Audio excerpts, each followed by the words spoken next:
Relax, sit back and listen to our math class. In today's class, we are going to learn about types of set part 2. Okay, in set theory, types of set part 2.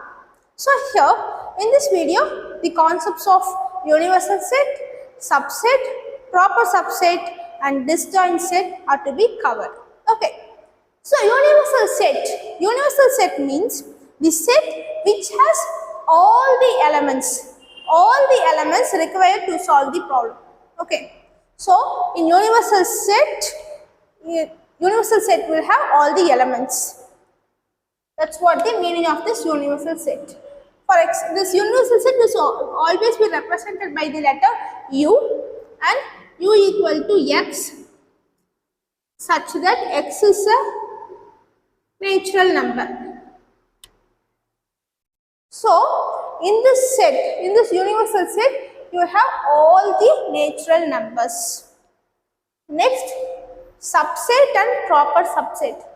First, let us consider an example. A equal to A comma B. This is the main set and we have to write the possible subset of this A. So what are those subset? Always keep in mind that empty set is subset of every set. So first write the empty set. Next, A comma B. Here we can write this A as a set, element A as a set. Next, this element B as a set.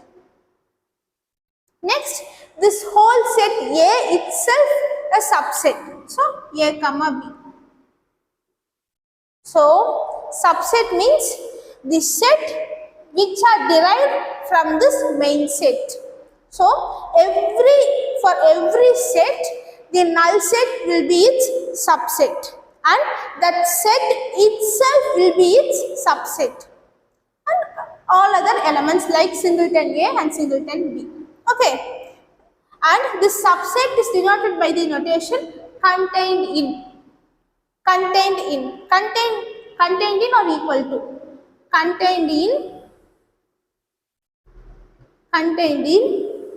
or equal. Okay, next, proper subset. Consider two sets, A equal to A comma B comma C comma D, B equal to A comma B. So here B is a proper subset of A. B is a proper subset of A. B is a proper subset.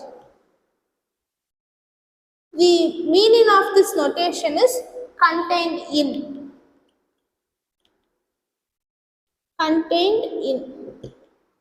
So here this A comma B, this element are contained in this set A.